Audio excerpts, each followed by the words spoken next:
Hello, good morning, नमस्कार। मैं हूं आरती राय। गुरुस्थल के इस यूट्यूब चैनल में आप सभी का स्वागत है। कैसे हैं आप लोग? आशा करती हूं बहुत अच्छे होंगे। और सुनाएं, क्या हाल है? पढ़ रहे हैं आप लोग? पढ़ रहे होंगे।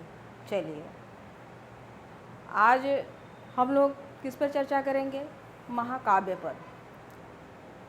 इसके पहले हमने जो आपको क्लास दिया कल वाली, वो किस पर थी? सूत्र साहित्य और पुराण। और किस पर थी? नहीं। चलिए, अच्छी बात है, पता है आप लोगों को, हैं? आज हम लोग देखिए क्या पढ़ेंगे? महाकाव्य।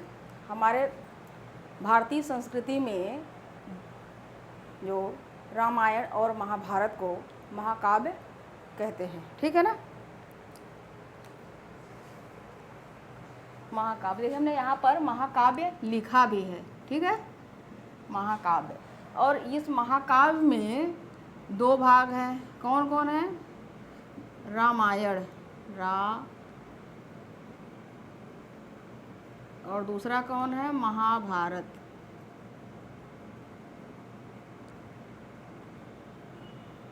ठीक। अब इन्हीं दोनों पे हमारी आज चर्चा होगी आप लोगों के सामने, ठीक है?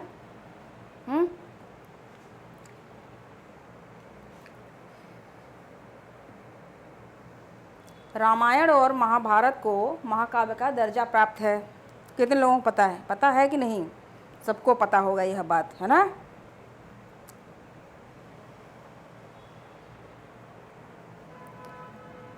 ठीक है। भारतीय संस्कृति में, हमारे भारतीय संस्कृति में दो महाकाव्य हैं, रामायण और महाभारत।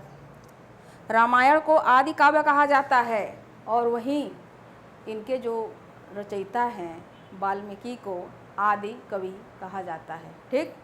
तो रामायण और महाभारत में क्या क्या बातें हैं मैं लिख रही हूँ और आप लोग मेरे साथ लिखते रहिए। ठीक, ठीक है ना? चलिए, यहाँ पर जहाँ जहाँ समझाने की चीज़ होगी मैं वहाँ समझाऊँगी। आप लोग जितना भी रामायण और महाभारत के बारे में जानते होंगे उनसे ज़रूर कुछ दो चार लाइन मेरे ज़्यादा होंगे, तथ्य मैं ज़्यादा दे रही हूँ। देखिए, एक मैसेज भी मेरे पास आया था कि मैं तथ्यों पर बहुत ज़्यादा जोर दे रही हूँ। देखिए, मैं उनसे कहना चाहती हूँ, या सभी आप सबको मैं बताना चाहती हूँ कि तथ्य, देखिए कोई छोटी परीक्षा होती तो हो सकता है तथ्य वगैरह कम आते हों, लेकिन मैं यहाँ सारे परीक्षाओं को लेके चल रही हूँ। आपने कभी यूजीसी नेट का परीक्षा दिया है? यूजीसी नेट आईएएस से भी बड़ा होता है। आईएएस में तो फिर भी अवधारणा की वाली चीज़ें पूछ भी जाती है, लेकिन तथ्य भी रहता है। और तथ्य सबसे, जो वनडे एग्ज़ाम होता है आपका, जो एक दिन का एग्ज़ाम होता है, जितना भी प्री समझ लीजिए, वो आधे से ज़्यादा तथ्य आते हैं, अवधारणा कम आती हैं। ठीक। तो मैं जितना भी आप लोगों को तथ्य लिखवा रही हूँ ना, बहुत अलग अलग किताबों से, देखिए मैं ढूंढ करके ना लिख के ले आती हूँ। मैं चाहूँ तो एक ही दिन में शोध पूरा ख़त्म कर सकती थी, लेकिन मैं अलग अलग रोज़ रोज़ आपको मैं पढ़ा रही हूँ। अभी मेरे ख्याल से 4 क्लास और आपको मैं दूँगी अध्ययन के स्रोत से। ठीक। एक बार आप मेरे साथ जो अध्ययन के स्रोत पढ़ रहे हैं, शायद दोबारा आपको अध्ययन का स्रोत किसी से पढ़ने की ज़रूरत नहीं पड़ेगी, क्योंकि आप लोग ये जो लिख के रखे रहेंगे ना, वो हमेशा के लिए काम आएगा। मैं भी देखिए बहुत कम पढ़ाती हूँ, इतना ज़्यादा नहीं पढ़ाती हूँ, सोचती हूँ कि 2 दिन में निपट जाए, लेकिन मैं जब लिखवा रही हूँ ना तो बहुत अच्छे से लिखवा रही हूँ। मेरे अलावा और शायद बहुत कम लोग अध्ययन के स्रोत में इतनी गहराई में जाते होंगे, लेकिन ये है कि कोई भी परीक्षा पास किया जा सकता है। इन जो भी तथ्य मैं लिखवा रही हूँ, आपसे कोई प्रश्न छूटेगा नहीं आप लोगों का। परीक्षा में क्या पूछा जाएगा और क्या नहीं पूछा जाएगा, ये हम और आप नहीं तय कर सकते हैं। यह तो प्रश्न पत्र जो बनाता है वो किस तरीके से घुमा फिरा के बनाएगा, वो तो वही जानता है। अगर ये आप लोग पढ़े रहेंगे तो आप लोग बहुत अच्छे से पेपर को हल कर लेंगे। ठीक। और दूसरी बात ये है कि मैं बहुत जल्द यूपी, टीजीटी और पीजीटी का इतिहास की क्लास अलग से, उसकी स्पेशल क्लास भी मैं चलाऊँगी। ठीक। ठीक है, इसी चैनल पे चलेगा, वो अलग से चलेगा, और ये जो चल रहा है ये चलता रहेगा हमेशा के लिए। आप उसमें देखेंगे मेरे तरीके बदले रहेंगे। आप हो सकता है 2-2 क्लास में चीज़ें ख़त्म हो जाएं, है ना, पर इसका मतलब ये नहीं, आप लोग अगर देखना चाहें तो उसे देख लीजिए, क्योंकि जो भी देखिए UPSI जितने भी वनडे एग्ज़ाम हैं वह भी उसमें आ सकता है, क्योंकि इतिहास एक ही होता है। हाँ, कुछ प्रश्नों की प्रकृतियाँ बदली रहेंगी, तो आप लोग देख सकते हैं बहुत अच्छे से। जो भी UPSI हो, जो भी हो, आप लोग कांस्टेबल के एग्ज़ाम देते हैं, लोअर PCS और बाकी जितने भी सिविल के होंगे, वो सारे के सारे आपका उसमें आ जाएगा। देखिए इतिहास जो भी होता है ना, थोड़े बहुत प्रश्नों के अंतर होते हैं, बाकी सब वहीं रहते हैं। हाँ, मैं जो पढ़ा रही हूँ इतनी गहराई में पढ़ा रही हूँ, इससे बस इतना है कि आप लोगों का कोई भी प्रश्न कभी भी छूटेगा नहीं। जितना भी मैं लिखवा रही हूँ ना, आप लोग लिख के रख लीजिए। अभी रामायण और महाभारत आप देख लीजिएगा, बहुत सारे ऐसे कुछ बातें आएंगी जो शायद आप लोगों को नहीं पता हो। रामायण में जितनी पूछी जाती है मैंने उतनी ही लिखी है, ठीक। महाभारत में भी कई सारी ऐसी चीज़ें मैंने नई नई जोड़ी हैं जो आप लोग नहीं जानते होंगे, ठीक। तो अब मैं लिख रही हूँ, आप लोग मेरे साथ लिखते रहिए। आप लोग देखते हैं तो लाइक वगैरह नहीं करते हैं कि कमेंट कर दें, चलें, ठीक। अब देखिए हम पहले नंबर पे रामायण की ही चर्चा करेंगे, ठीक है। रामायण अब यहाँ लिख देती हूँ मैं।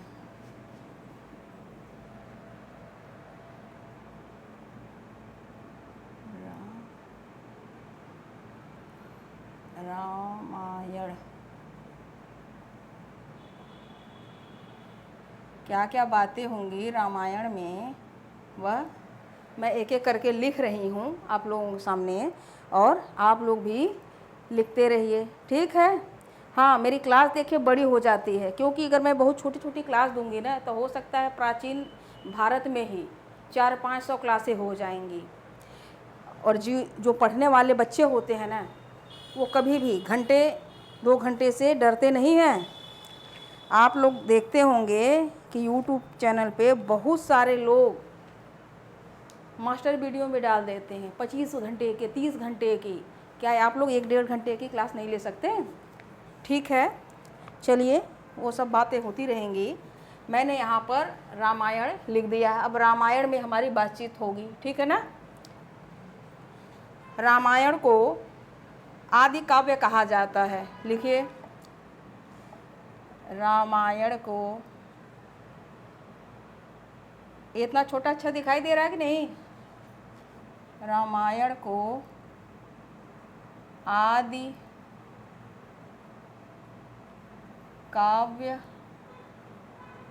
कहा जाता है, ठीक। इस रामायण में किसकी सबसे ज़्यादा बातचीत है? राम की है। हमारे सनातन धर्म में के जो भगवान हैं राम, उनकी और उनके परिवार के विषय में भी जानकारी मिलती है ना। लेकिन जितनी भी परीक्षाओं में पूछी जाती है ना, वह चीज़ें मैं यहाँ पे नोट करवा रही हूँ। क्या लिखवाया हमने? रामायण को आदि काव्य कहा जाता है, वहीं वाल्मीकि को आदि कवि कहते हैं।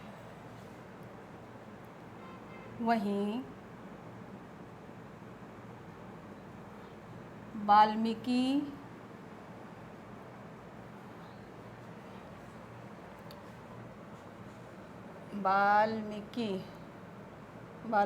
को आदि कवि कहते हैं, ठीक। आरंभ में रामायण में 600 श्लोक थे। आरंभ में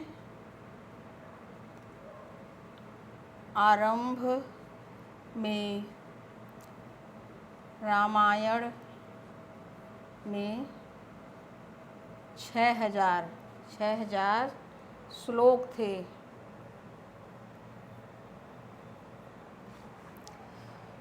देखिए, रामायण में सबसे पहले 6000 श्लोक था, ठीक। उस 6000 श्लोक के बाद कुछ समय और बीता तो उसमें 12000 और श्लोक जोड़ दिए गए। फिर कितना हो गया, वो 12000 श्लोक हो गया। फिर 12000 के बाद में और श्लोक जोड़ दिया गया ताकि 24000 कुल श्लोक हो गए हैं। और वर्तमान में 24000 श्लोक रामायण में हैं। ठीक, आरंभ में रामायण में 6000 श्लोक थे, फिर 12000। आप लिखते रहिए, मैं एकदम सरल शब्दों में लिख रही हूँ ताकि आप लोगों को याद हो जाए। फिर 12000 श्लोक जुड़ गया। ठीक, उसके बाद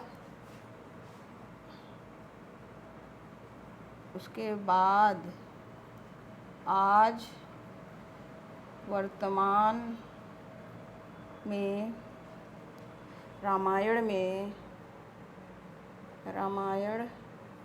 में कितने श्लोक हैं, 24000 श्लोक हैं। ठीक, जब ये 24000 श्लोक हो गया तो इस ग्रंथ का एक नाम पड़ा। क्या नाम है, चतुर्विश सहस्त्री संहिता। ठीक,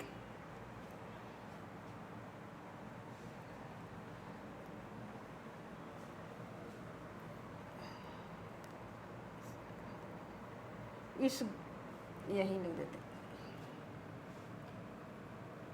इस ग्रंथ का नाम, मतलब 24000 श्लोक होने के कारण इस ग्रंथ का नाम चतुर्विश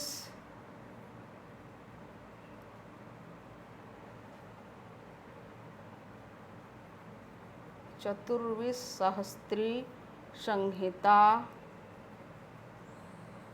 क्या हुआ, संहिता पड़ गया। दिखाई दे रहा है।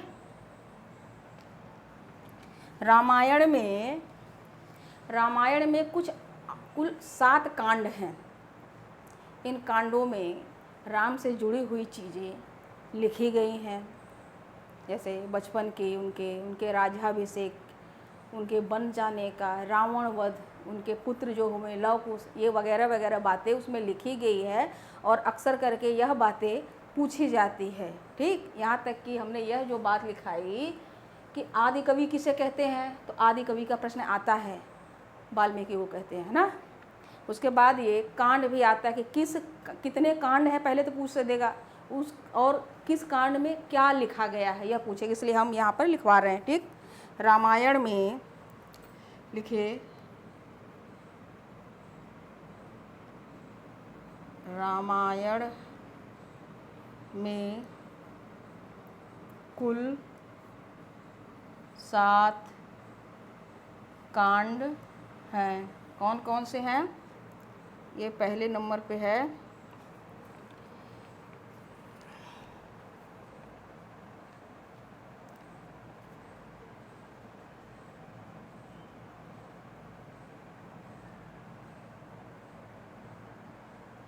बालकांड,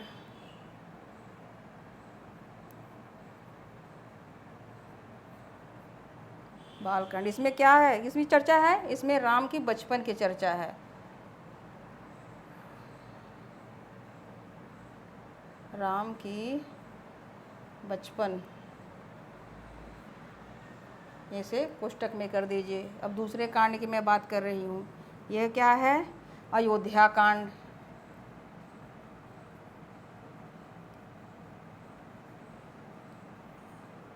इसमें क्या है, राज्याभिषेक, राम का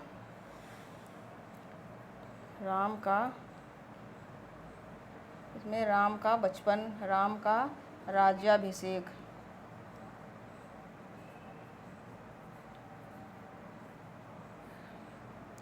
आप लोग बहुत ज़्यादा जल्दी के चक्कर में मत रहा करिए, क्योंकि जल्दी के काम जो होते हैं ना टिकाऊ नहीं होते। अगर आप इतने गहराई में जाके पढ़े रहेंगे तो आपसे कोई भी प्रश्न बच के जाएगा नहीं। आरण्यक कांड, आरण्यक कांड में क्या है? पंचवटी वाली बातें हैं।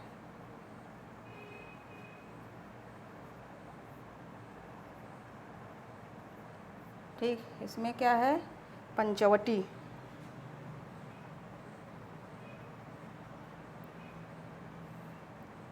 ओके, दूसरा ले लेते हैं।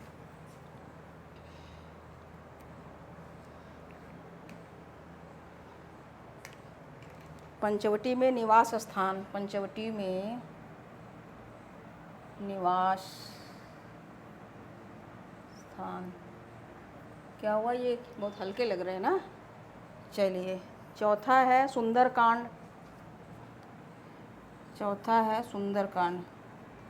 सुंदरकांड, इसमें क्या है? हनुमान द्वारा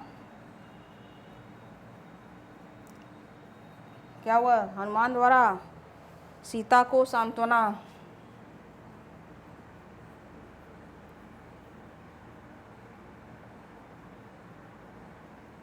ठीक, अब पांचवें में क्या लिखा है? सॉरी, ये जो है सुंदरकांड चौथे में नहीं आएगा, ये बाद में, इसके पहले लिखेंगे हम, इसको बाद में लिखेंगे। ठीक, किष्किंधा कांड है।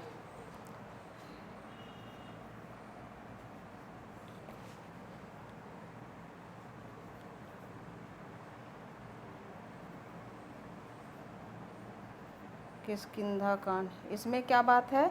इसमें ये बात है कि राम की सुग्रीव से मित्रता हुई। राम की सुग्रीव से मित्रता। ठीक,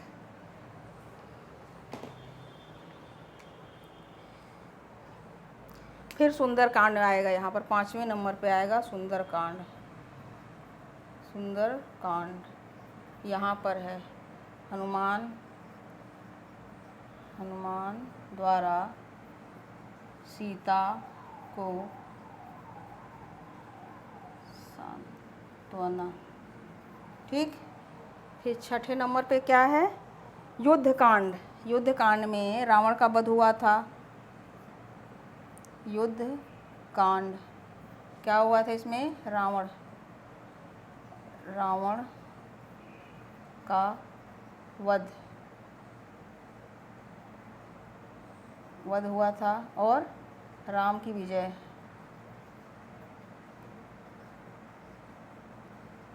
ठीक, रावण पर राम की विजय। ठीक है, आप ये भी लिखिए, रावण पर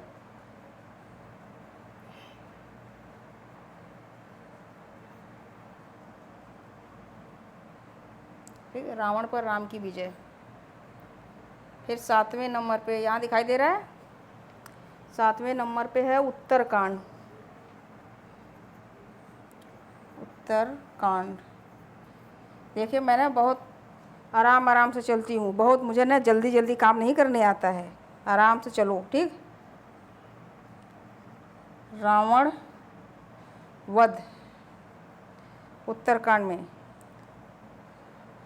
इसी में रावण वध भी आ जाता है ना। ठीक है, में उत्तरकांड में। उसके बाद राम की अयोध्या वापसी।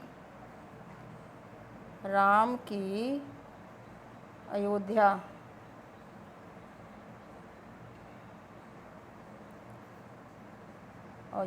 वापसी। लौ कुश का जन्म भी इसी में है। सीता वनवास।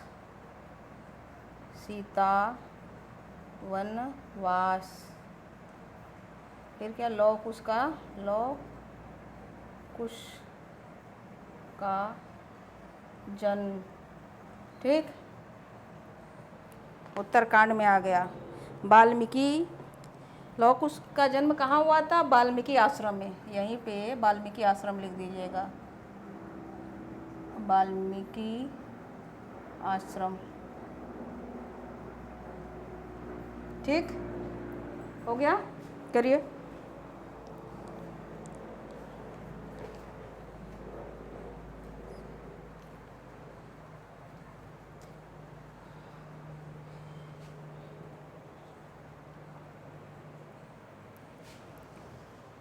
हो गया ना।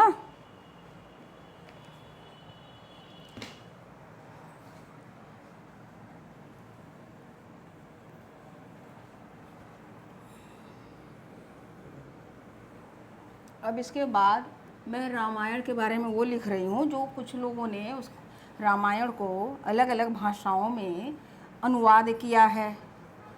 किसने क्या क्या नाम लिखा है वह बातचीत में लिख दे रही हूँ। आज वैसे मेरा भी हाथ थोड़ा सा सच बताएं तो कम ही चल रहा है, न जाने क्यों हाथ में। ठीक। रामायण का तमिल भाषा में प्रथम बार अनुवाद, अब यहीं पर आप लोग लिख लीजिए। रामायण का प्रथम भाषा में अनुवाद चोल शासक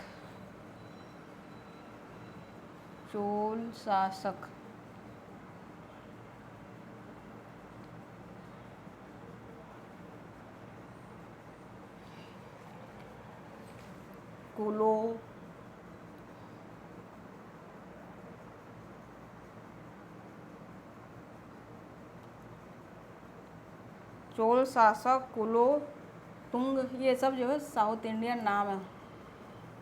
चोल शासक कुलोतुंग तृतीय के समय, ठीक, तृतीय के समय कवि कंबन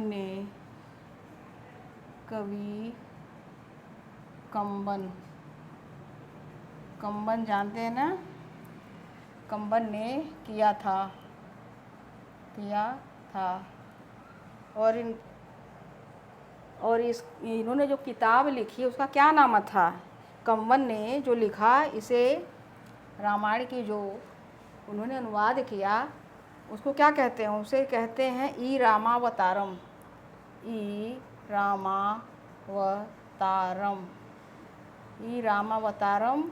या रामायणम भी नाम है, ठीक है, रामायणम। वैसे ई रामावतारम ही है लेकिन फिर भी रामायणम भी बोलते हैं, ठीक। नाम से अनुवाद किया, ठीक। रामायण का बंगला भाषा में अनुवाद सर्वप्रथम रामायण का बांग्ला भाषा में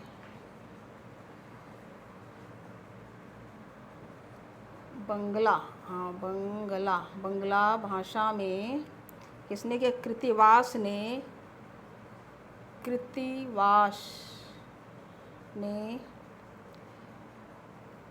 बारबक शाह, ये बारबक शाह कौन था? ये सुल्तान था, ठीक, उस समय का के समय किया। इसे बंगाल का बाइबिल कहते हैं या कहा जाता है, ठीक। मुगल काल में रामायण का फारसी अनुवाद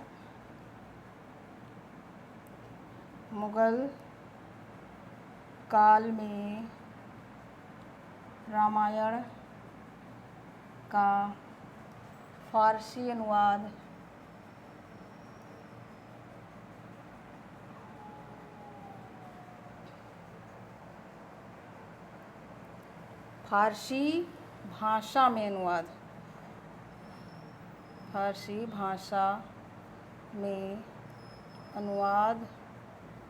अनुवाद किसने किया था? अकबर के समय हुआ था। अकबर के समय किसने किया?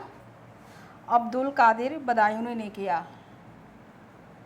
अब्दुल कादिर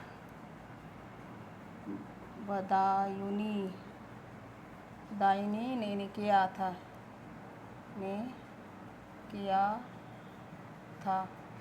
एक बात हम बदायूनी से बता रहे हैं कि बदायूनी ने अकबर का खूब विरोध किया था।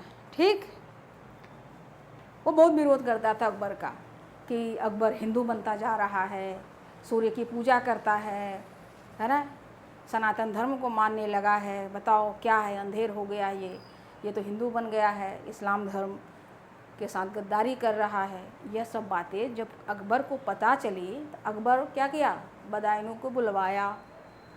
उसने पूछा कि तुम मेरी बुराई करते हो, क्यों करते हो? तो उसने कहा, सर हिला दिया कि मैं नहीं करता हूँ।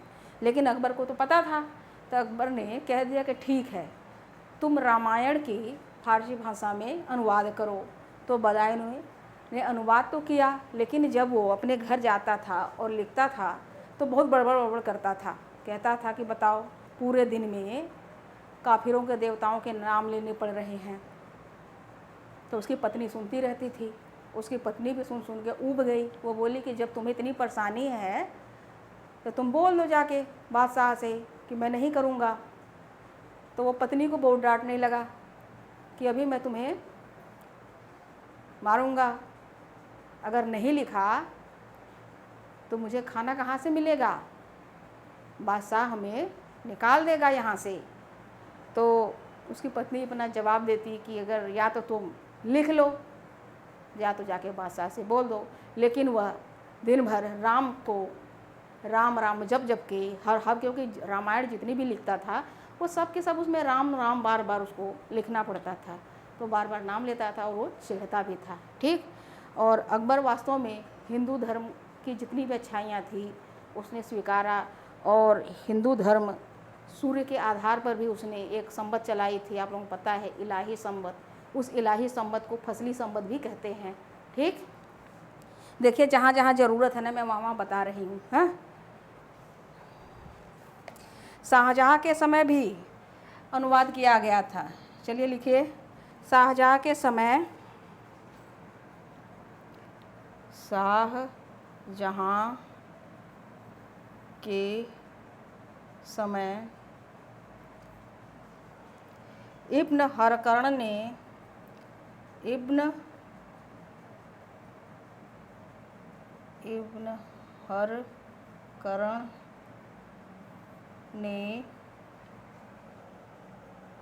किया था। इसने भी शाहजहाँ के समय इसने भी रामायण का अनुवाद किया था। और क्या हुआ, 1930 के दशक में 1930 के दशक में, ठीक, ई रामास्वामी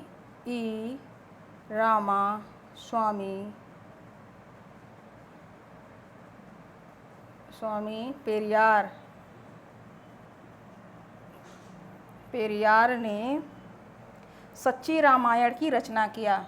सच्ची नाम से, सच्ची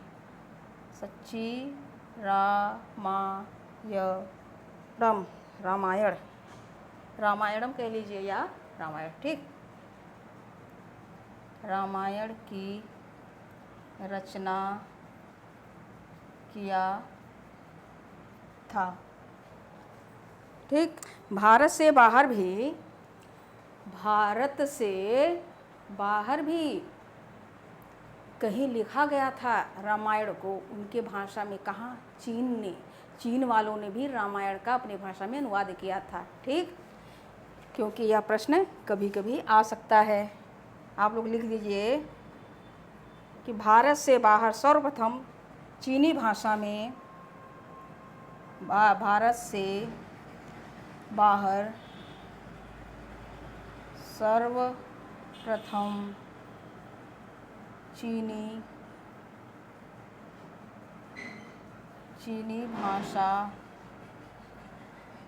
भाषा में रामायण का अनुवाद किया गया। रामायण का अनुवाद किया गया। ठीक, अब देखिए, अब हमारी जो अनुवाद किया गया था, आप था लगा लीजिए। ठीक हो गया, जल्दी से जल्दी करिए। अब हमारी चर्चा महाभारत पर होगी।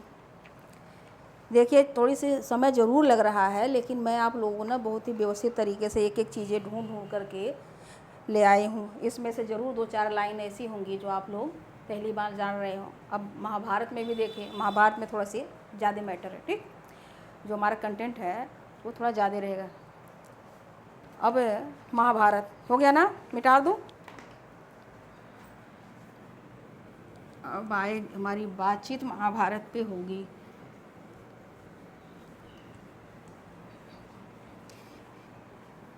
जब आप लोग मेरी टीजीटी पीजीटी क्लास देखेंगे ना, तो हो सकता है वो छोटे छोटे होंगे, आप लोग भी ज़रूर देखिएगा, है ना, कुछ सीखने को मिल जाएगा। यहाँ तो मैं बहुत गहराई में पढ़ा रही हूँ, क्योंकि टीजीटी पीजीटी बहुत ज़्यादा गहराई में नहीं जाता है, इसलिए वहाँ हल्के में, लेकिन आप लोगों को प्रश्न बड़े अच्छे खासे वहाँ पे मिल जाएंगे सीखने को। ठीक, पर इतने लंबे लंबे हो सकता है क्लास ना हो। महाभारत,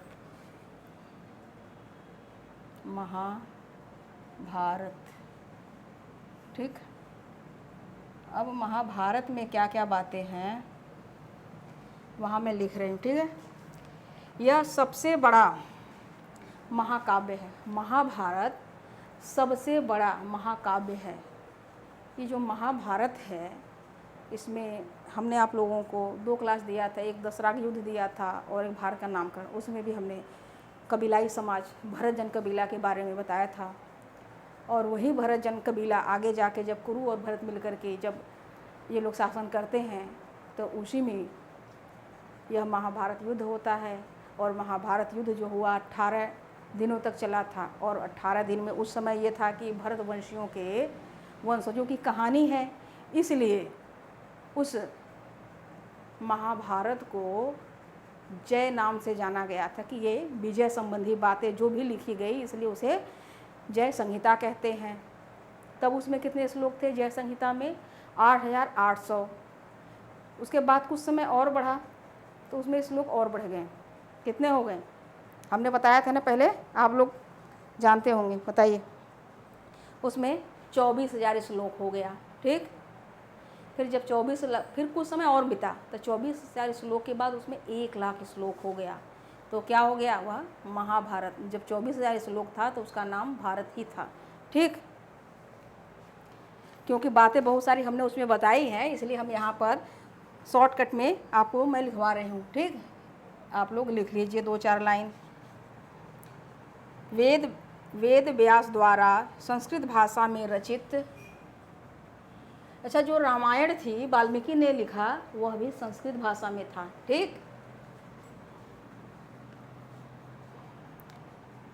वेद व्यास द्वारा संस्कृत भाषा में रचित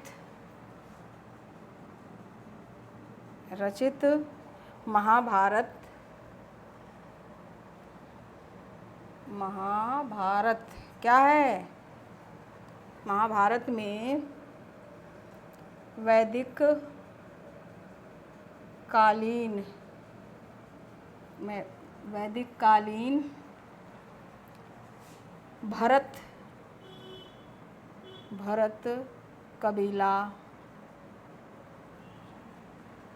भरत कबीला के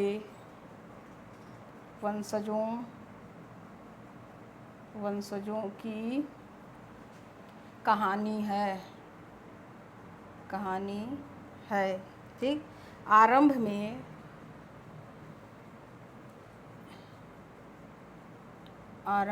में इसमें 8,800 श्लोक थे।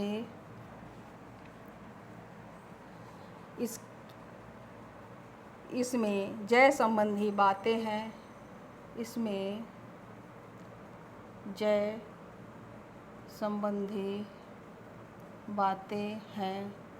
इसलिए इसका नाम जय संहिता पढ़ा गया। जय संहिता पढ़ गया था। उसके बाद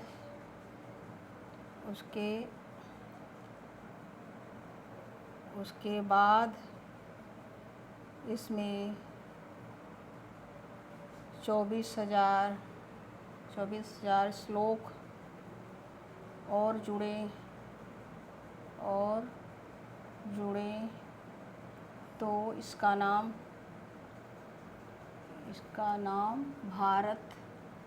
भारत पड़ गया। ठीक, कहानी तरह मैं लिखवा दे रही हूँ। उसके बाद इसमें 1,00,000 श्लोक जुड़ गए। उसके बाद इसमें 1,00,000 श्लोक जुड़ गए। फिर इसका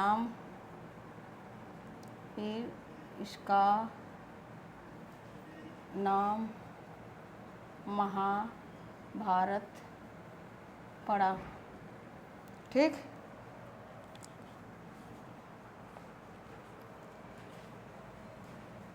इसमें 1,00,000 श्लोक जोड़ दिए गए। फिर इसका नाम महाभारत पड़ा।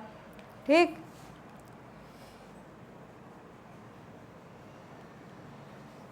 और जब 1,00,000 श्लोक हो गया तो इसको एक और नाम से जानते हैं। फिर क्या, महाभारत हो गया। और इसे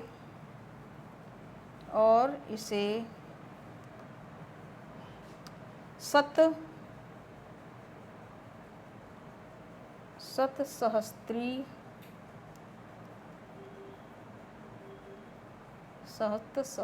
संहिता नाम से जाना गया। ठीक, ये आपको हमने कहानी तरह लिखवा दिया है, क्योंकि हमने कई बार इसको बताया है, फिर भी यहाँ बताना ज़रूरी है, लिखवा दिया। ठीक है, हो गया इतना। इसे लिखिए। महाभारत कुल 18 पर्वों में विभाजित है।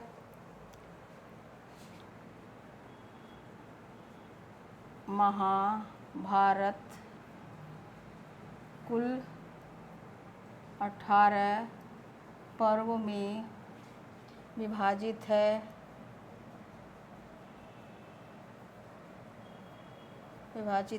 ठीक, पर्व का मतलब समझते हैं? पर्व का मतलब होता है अध्याय यानी कि चैप्टर, लेसन, आप जो भी।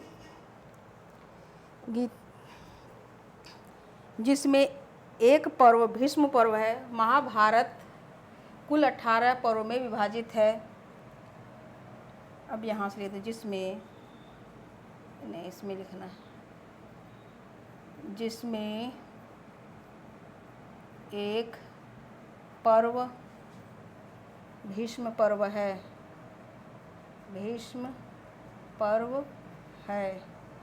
ठीक, इसी में श्रीमद् भागवत गीता का व्याख्या मिलता है।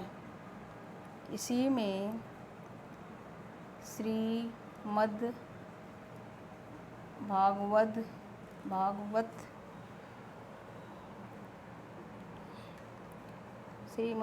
गीता का व्याख्या मिलता है।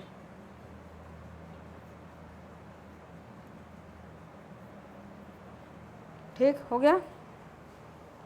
अभी लिखते रहिए। गीता में कुल 700 श्लोक हैं।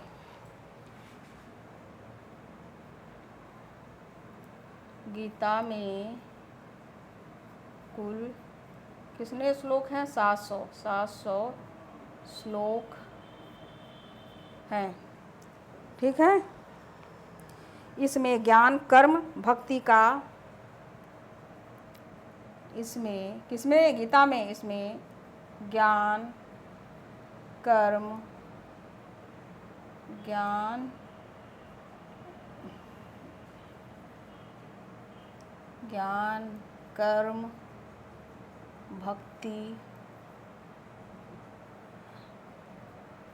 भक्ति का अच्छा समन्वय मिलता है।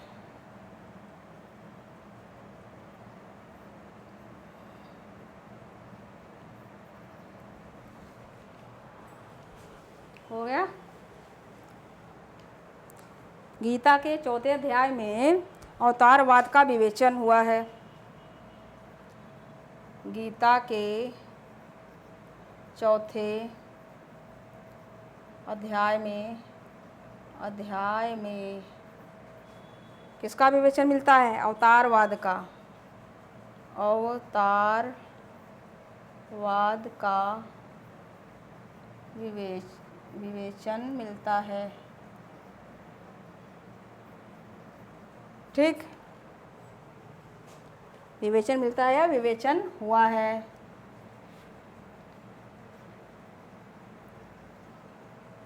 लिखिए लिखिए।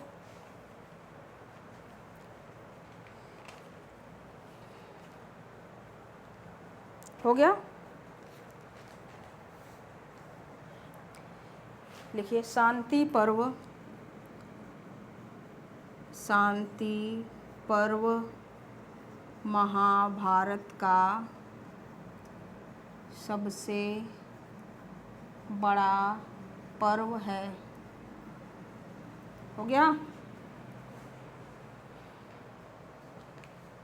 जिसमें राजधर्म, राजा एवं सरकार के कर्तव्यों के साथ साथ राजनीतिक विज्ञान, जिसमें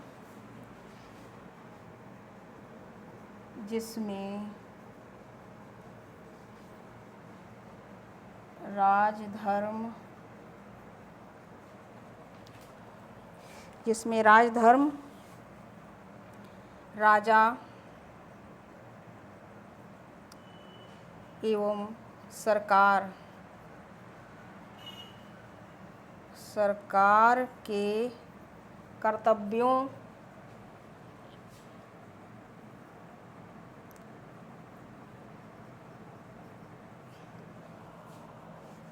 कर्तव्यों के साथ राजनीति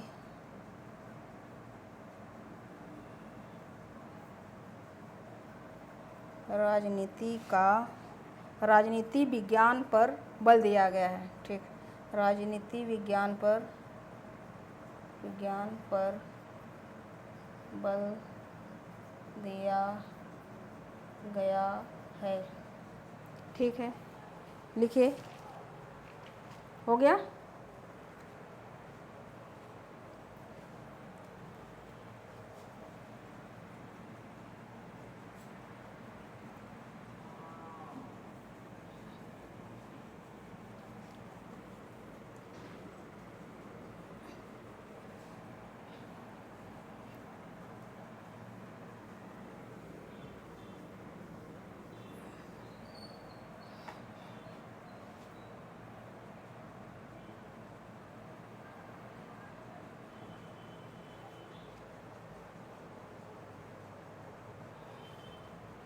सर्वप्रथम शांति पर्व में यह विधान मिलता है कि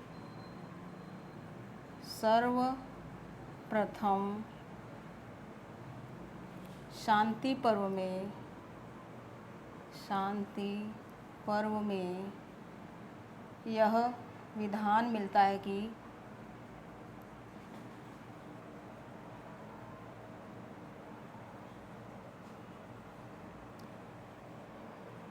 चारों वर्णों को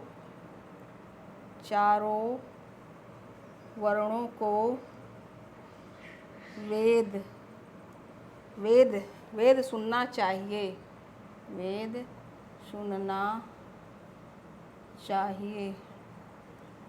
पहले वेद को सुनने और पढ़ने की मनाही थी, लेकिन शांति पर्व में गीता, महाभारत जो गीता है, शांति पर्व में यह बात आई सर्वप्रथम कि चारों वर्णों को, यानी ब्राह्मण, क्षत्रिय, वैश्य, शूद्र को, सबको सुनना चाहिए। ठीक, तथा शूद्रों से भी ज्ञान प्राप्त करना चाहिए। ज्ञान प्राप्त करना चाहिए। ठीक हो गया। महाभारत में 36 अमात्यों की परिषद, महाभारत में 36 अमात्यों की परिषद तथा भीष्म पर्व में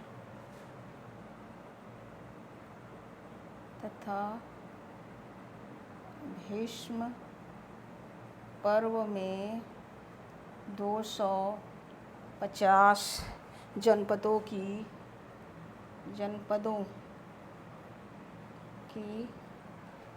सूची दी गई है।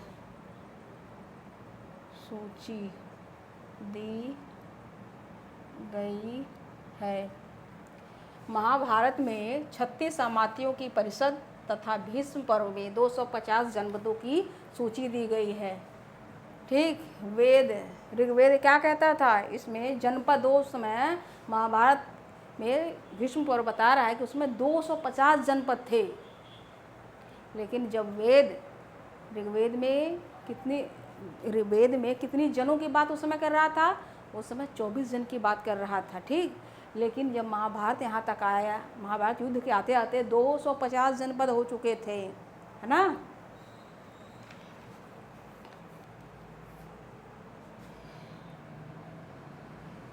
पारजिटर के अनुसार, एक विद्वान हैं पारजिटर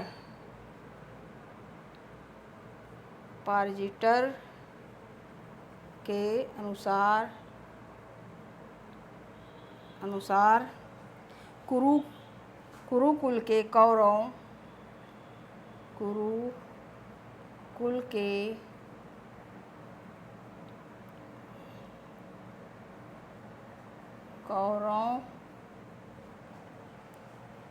और पांडवों के बीच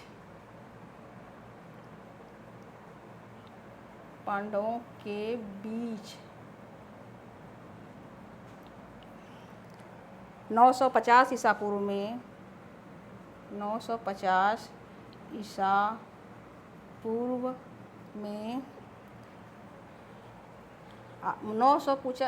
950 ईसा पूर्व के आसपास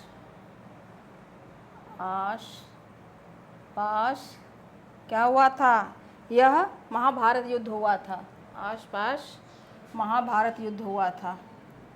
महाभारत युद्ध हुआ था। अच्छा, एक लाइन हमने उसमें जब मैं बता रही थी तो उस समय हमने एक बात बताया कि पुराणों को ऐतिहासिक रूप से जानकारी लेने के लिए सबसे पहले किसने जानकारी दी थी, आकर्षित किया था कि इतिहास की जानकारी पुराणों से मिल सकती है। तो उस दिन हमने शायद हजारा नाम बता दिया था ना, तो हजारा देखे नहीं थे, हजारा ने सिर्फ सूची दी थी। ठीक। ये पारजिटर ही थे, पारजिटर नामक विद्वान ही। आप लिख लीजिए एक लाइन। ठीक, कहीं लिख लीजिए, मैं बोल दे रही हूँ, लिख लीजिए पहले उसे।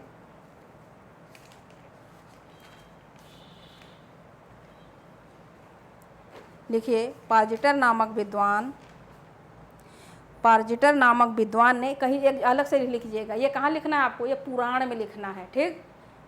पारजिटर नामक विद्वान ने सर्वप्रथम पुराणों के ऐतिहासिक महत्व की ओर ध्यान आकर्षित कराया।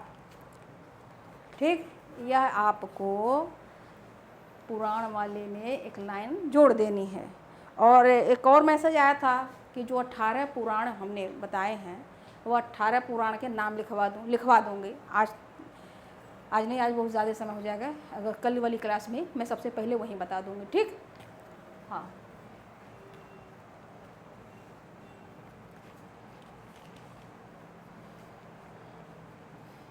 यह युद्ध 18 दिनों तक चला था। महाभारत युद्ध हुआ। यह युद्ध 18 दिनों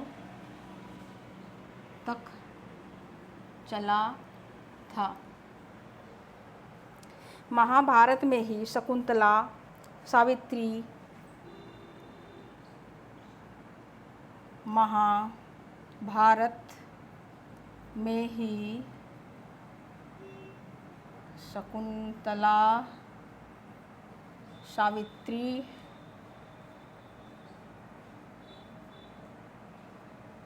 ठीक है, सावित्री एवं नल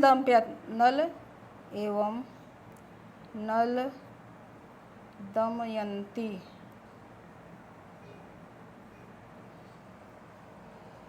दमयंती की कथा, ठीक, ये प्रश्न आता है, ठीक है। महाभारत में पूछेगा कि किसका किसका नाम है, आपको पता होगा, अक्सर करके नल दमयंती भी आता है, ठीक। ये कहाँ लिखा हुआ है, ठीक। सावित्री, शकुंतला कथाएं कहाँ लिखी हैं नल दमयंती की, ठीक।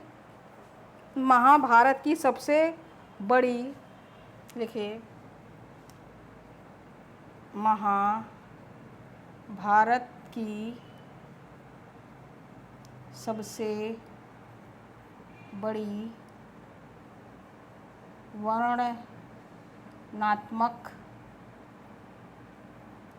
वर्णनात्मक उपकथा किसकी है, नल दमयंती की है, नल दमयंती की है, नल दमयंती की कथा है, ठीक हुआ। इसका प्राचीन नाम जय था, मैं बताया ना, जय संहिता थी, तब भी आप लिख लीजिए, कहीं कहीं जय संहिता, अगर जय संहिता ना लिखा हो तब तो आप भूल जाएंगे, इसलिए आप लिख ही लीजिए एक लाइन। इसका प्राचीन, किसका, महाभारत का, इसका प्राचीन नाम जय था, ठीक, यह लिख लीजिए। गुप्त युगीन अभिलेखों में गुप्त युगीन अभिलेखों में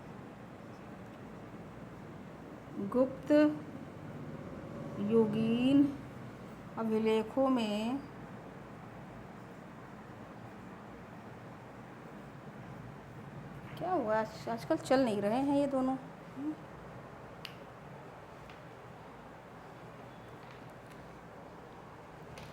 गुप्त युगीन अभिलेखों में सर्वप्रथम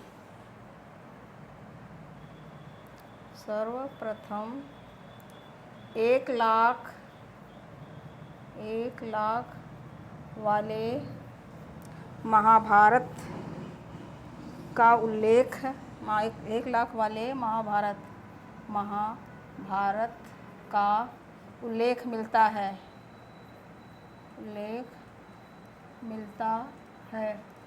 देखिए, बहुत कम लोग YouTube पर लिखवाते हैं, क्योंकि आप लोगों के साथ साथ यह वीडियो YouTube पर जा रही है, तो लिखवाने के काम बहुत कम लोग करते हैं। जो मैं ये लिख रही है सब मेहनत लगता है, लिख के लाना और फिर से लिखना। अगर आपको लगता है कि बहुत ज़्यादा समय लगता है, समय तो देखिए लगता है, क्योंकि मैं खुद लिखवा रही हूँ। मैं चाहूँ तो कुछ हेडलाइन लिखूँ और उस पर व्याख्या कर दूँ, हो जाए, लेकिन मैं ये सोच रही हूँ कि आप लोगों का अच्छा एक नोट तैयार हो जाए, इसलिए मैं लिखती रहती हूँ, ठीक हो गया, लिख लिए।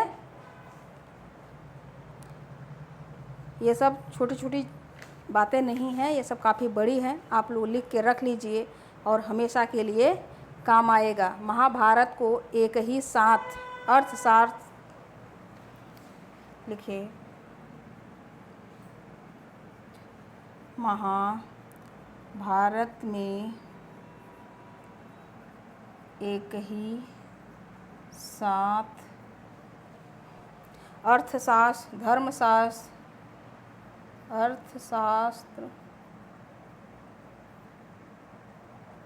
धर्मशास्त्र, ठीक, एवं कामशास्त्र कहा गया है।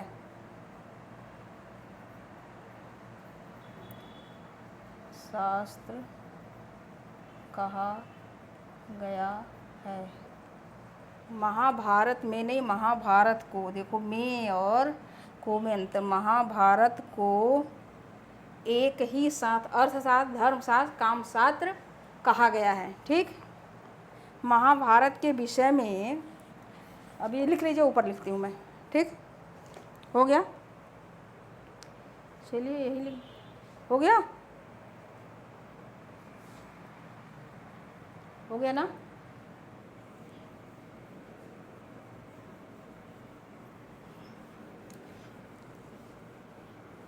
क्यों, मैं भी व्याख्या कर दूं, सिर्फ एक एक लाइन, दोनों लाइन? देखिए इतना मैं ये सब तथ्य हैं इसलिए लिखवाती जा रही हूँ। अभी जब हो सकता है मैं पाषाण काल तक चलता रहे ऐसे, उसके बाद जब हमारा इतिहास शुरू होगा पाषाण काल के बाद सिंधु काल, तो उसमें तथ्य व्याख्या भी अच्छी खासी हो जाएगी और लिखवाना भी हो जाएगा, ठीक? अभी आप लोग 4-5 क्लास ऐसे ही झेल लीजिए मुझे, ठीक है? क्योंकि ये हमेशा के लिए आप लोगों का हो जा रहा है। महाभारत के विषय में यह भी कहा जाता है, महाभारत के विषय में यह कहा जाता है ना कि इसको एक साथ कभी नहीं पढ़ते। अगर आप पढ़ोगे तो रोग व्याधियाँ आएंगी, घर में झगड़े होंगे, क्लेश होंगे, जो भी हो। लेकिन दक्षिण भारत में एक पल्लव शासक थे, उनके यहाँ ना उनके शासन काल में उनके यहाँ रोज़ पाठ होता था इसका, ठीक? तो उन बातों को मैं लिख रही हूँ क्योंकि यह प्रश्न पूछा जाता है कि कौन सा काव्य है जिसे एक साथ पढ़ने से रोग व्याधियाँ हो सकती हैं, तो पता है तो आप महाभारत लिख देंगे। या दूसरा प्रश्न यह पूछेगा कि कौन से शासक के समय महाभारत का रोज़ पाठ होता था, तो आपको जब पता होगा तो आप लगा देंगे, ठीक? अभी मैं वही लिख रही हूँ महाभारत के विषय में, तो लिखिए महाभारत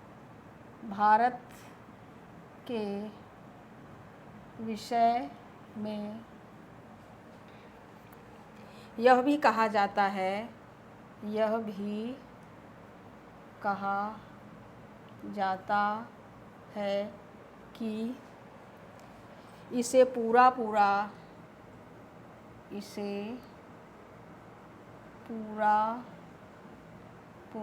एक बार में कभी नहीं पढ़ना चाहिए, कभी नहीं पढ़ना चाहिए, ठीक? क्योंकि रोग व्याधियाँ आ जाती हैं, क्योंकि रोग व्याधियाँ आ जाती, रोग व्याधियाँ आ जाती हैं, ठीक? अब देखिए मैं लिखवाने जा रही हूँ कि आपको जिन लोगों ने जहाँ पर भी, चाहे वह उत्तर भारत हो, दक्षिण भारत हो, ज़्यादातर दक्षिण भारत में, आपके पूर्वोत्तर भारत, मतलब जहाँ जहाँ पर भी जिन लोगों ने महाभारत को अपनी भाषा में अनुवाद किया, उनका मैं नाम लिखवा दे रही हूँ कि बंगाल वालों ने कैसे, किस नाम से किया, दक्षिण भारत वालों ने किसने, असमिया ने किसने, है ना? वही मैं लिखवा रही हूँ, आप लोग मेरे साथ लिखते रहिए। महाभारत का अनुवाद, यहाँ पर लीजिए महाभारत लिखा है, महाभारत का अनुवाद, ठीक? महाभारत का अनुवाद कितने कितने लोगों ने किया है।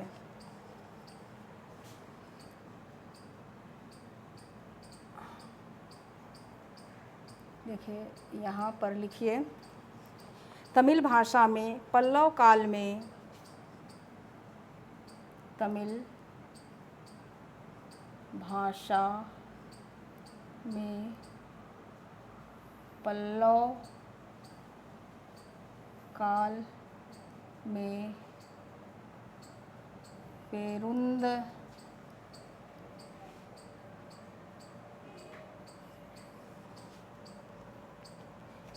देवनार ने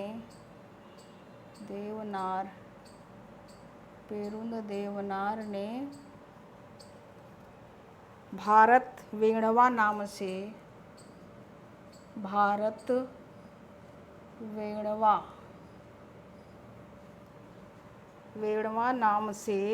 महाभारत का अनुवाद किया, महाभारत का अनुवाद किया। ठीक।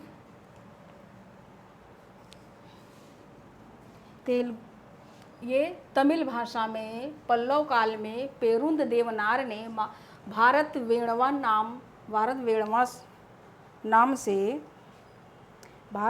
नाम से यहाँ नाम लिख दीजिएगा, महाभारत नाम से वेणवा,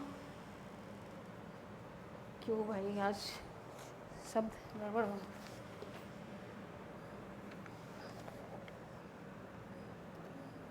नाम से महाभारत का अनुवाद किया। ये क्या लिखा है? तमिल भाषा में पल्लव काल में पेरुंद देवनार ने भारत वेणवा नाम से महाभारत का अनुवाद किया। ठीक।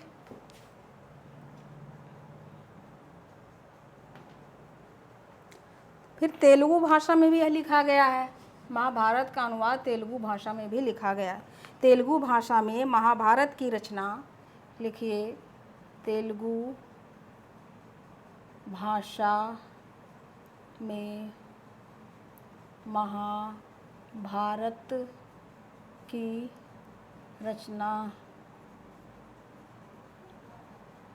किसने किया था? नन्नय्या ने शुरू की थी, नन्नय्या ने शुरू की थी, जिसे तिकन्ना नाम से, जिसे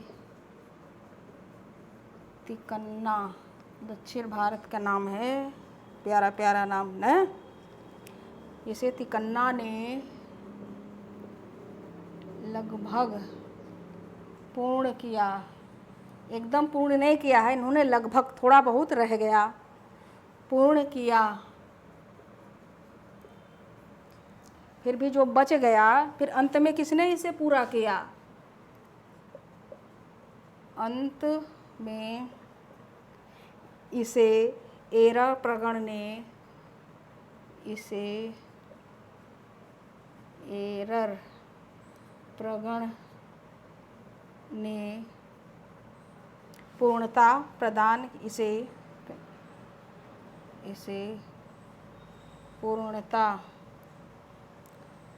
पूर्णता प्रदान किया। तेलुगु हो गया। नन्नय्या को अनुवाद करने के कारण, नन्नय्या को अनुवाद, महाभारत का अनुवाद करने के कारण ना, नन्नय्या को अनुवाद करने के कारण द्राक्षापक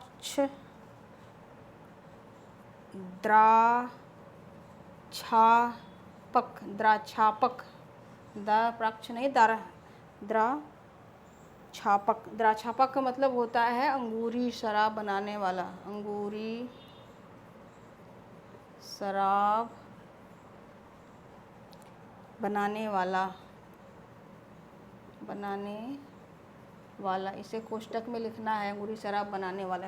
अंगूरी शराब मतलब द्राक्षापक का मतलब अंगूरी शराब बनाने वाला की उपाधि मिली। किसे? नन्नय्या को उपाधि मिली। ये सब चीज़ें जो मैं नोट करवा रही हूँ आप लोगों को, बहुत कम लोग शायद मिले कितना लिखवा दें। ठीक, बहुत गहराई में जाके मैं कर रही हूँ आप लोगों के लिए, ताकि कोई प्रश्न छूटने ना पाए। नन्नय्या ने तेलुगु काव्य की नींव डाली थी, नन्नय्या ने तेलुगु काव्य की नींव डाली थी, यानी कि सबसे पहले इन्होंने शुरुआत किया। जब महाभारत की अनुवाद कर रहे थे ननया, तो ये पागल भी हो गए थे। ठीक, हो सकता है कभी पूछ दे कि ऐसा कौन सा अनुवादक था, महाभारत का ऐसा कौन सा अनुवादक था जो अनुवाद करते समय पागल हो गया था, तो आपको पता रहेगा तो आप लोग जवाब दे देंगे। ठीक, चलिए लिख ही लेते हैं इसको। ननया महाभारत का अनुवाद करते समय, ननया महाभारत का अनुवाद करते समय क्या हो गया, पागल हो गए थे। ठीक, पागल भी हो गए थे।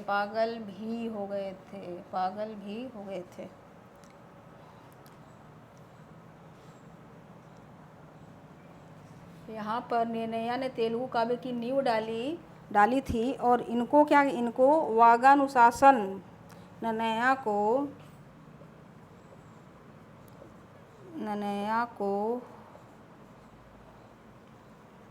वागानुशासन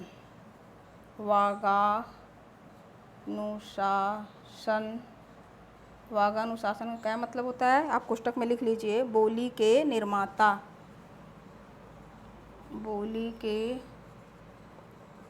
निर्माता, ठीक, की उपाधि मिली।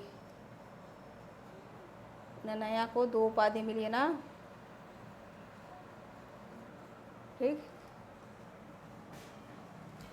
एक उपाधि तो ये है द्रापाक्षक, अंगूरी शराब बनाने वाला। दूसरा उपाधि क्या है, वागानुशासन, बोली के निर्माता। क्या बात है, इतनी तेज टेम्पो जा रही है कि आवाज़ यहाँ तक भी आ रही है। बंगाल के शासक नुसरत शाह ने, लिखिए,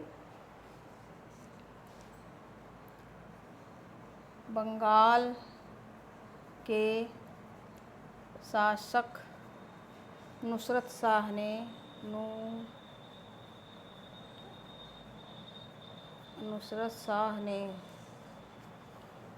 कविंद्र परमेश्वर से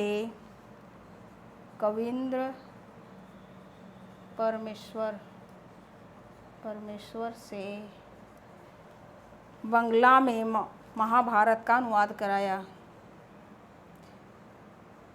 बांग्ला में महाभारत का अनुवाद कराया।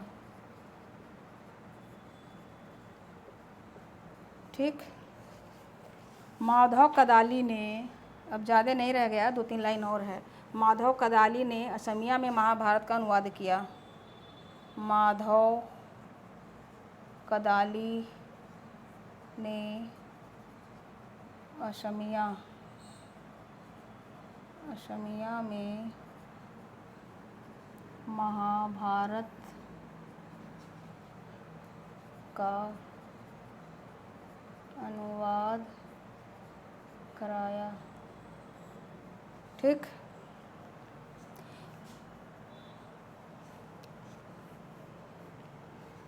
अनुवाद कराया था या अनुवाद किया था, कराया था नहीं, कराया नहीं था, किया था। माधव कदाली ने असमिया भाषा में महाभारत का अनुवाद किया था। महाभारत का फारसी भाषा में अनुवाद अकबर के समय रज्जमनामा नाम से किया गया था। ठीक, महाभारत का फारसी भाषा में अनुवाद हुआ था रज्जमनामा नाम से। यह प्रश्न पूछा जाता है। ठीक है, यह प्रश्न तो आप लोग ज़रूर वाकिफ़ होंगे। बाकी ये प्रश्न से हो सकता है कि आप नहीं जानते हों। महाभारत का फारसी अनुवाद, लिखे, महाभारत का फारसी अनुवाद अकबर के समय में अकबर के समय रज्जमनामा के नाम से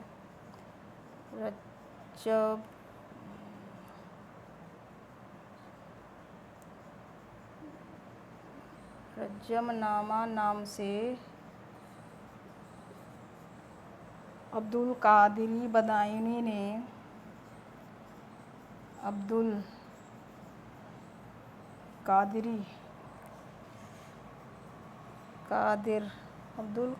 बदायूनी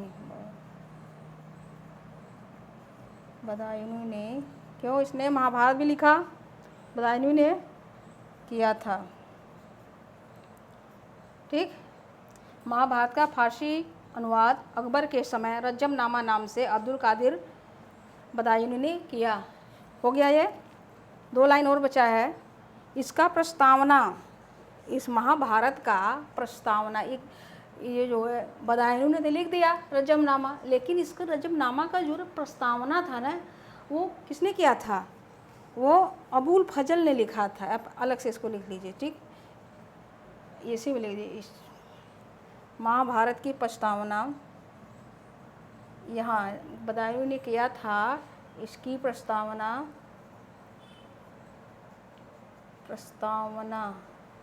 किसने किया? अबुल फजल ने की।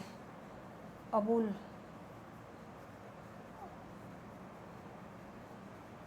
फजल ने लिखी तथा महाभारत का फारसी अनुवाद अकबर के समय रज्जमनामा नाम से अब्दुल बदारी कदायूनी ने किया। इसकी प्रस्तावना अबुल फजल ने लिखी तथा इसका चित्रांकन मतलब इसका जो चित्र वगैरह जो ऊपर बना वह 2 लोगों ने बनाया था। इसका चित्रांकन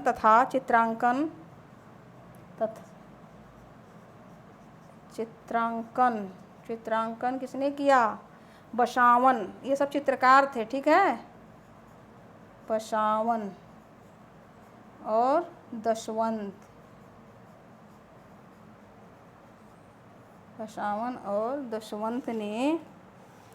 दशवंत एवं एक और थे लाल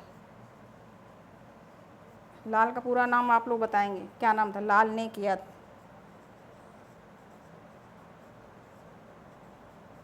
ठीक, ये जो अकबर के समय जब हुआ तो एक ने लिखा, एक ने और प्रस्तावना बना दिया उसका आगे। क्यों प्रस्तावना? मतलब जैसे हमारे संविधान में भी प्रस्तावना है ना, क्या कहते हैं प्रस्तावना को? प्रियम्बल। ठीक, हो गया। सिर्फ 2 लाइन और बची है। 2 लाइन का एक ही है। ठीक, हो गया, मिटा दूं? 1 लाइन और है।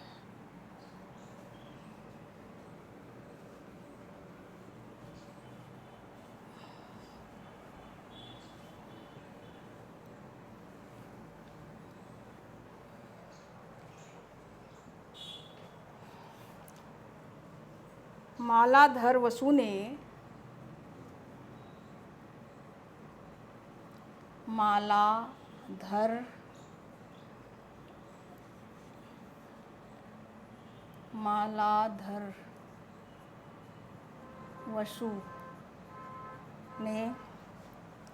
भगवद गीता का भगवद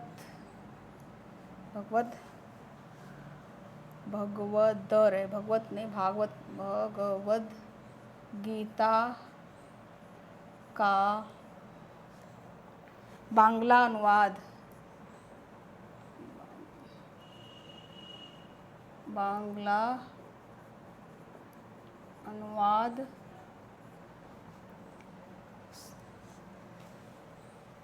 मालाधर वसु ने भगवद गीता का अनुवाद, भगवद गीता का बांग्ला अनुवाद किस नाम से किया? श्री कृष्ण नाम से किया था। श्री कृष्ण विजय नाम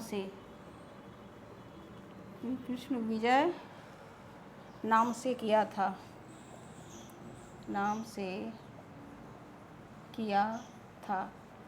तो वहाँ का जो शासक था बड़ा खुश हुआ, उन्होंने इनको एक उपाधि अलग एक नाम दे दिया। बारबक शाह जो नाम था, बारबक शाह ने नाम से किया बारबक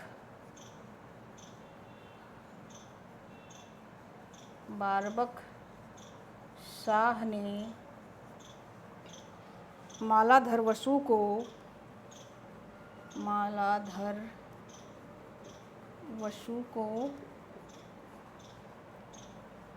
गुणराज खां की उपाधि दी। गुणराज खां की उपाधि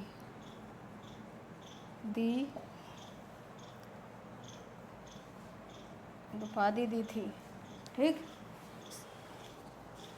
जो बांग्ला भाषा में महाभारत का अनुवाद हुआ, वहाँ का जो शासक था बरबक शाह, वह उनको गुणराज की उपाधि से सम्मानित किया था। ठीक। अब देखिए महाभारत आपका यहीं ख़त्म होता है। अब इसके बाद मेरे ख्याल से 3 या 4 क्लास आपका होंगे, लगभग 4 क्लास होंगे। फिर प्राचीन इतिहास की जो भी स्रोत हैं वो ख़त्म हो जाएगा। उसके बाद मैं आ जाऊंगी पाषाण काल पर। वहाँ से आपको इतिहास अच्छा हो सकता है। पाषाण काल भी बोरिंग लगे थोड़ा, जब सिंधु सभ्यता हम पढ़ाएंगे ना तो वहाँ से अच्छा लगने शुरू होगा, क्योंकि वहाँ से लगभग लोग जानते हैं। ठीक। ये सब सारे तथ्य हैं। तथ्य एक ही जगह आप लोगों का इकट्ठा हो जाएगा, है ना। चलिए, धन्यवाद। आज के लिए इतना ही। नमस्कार।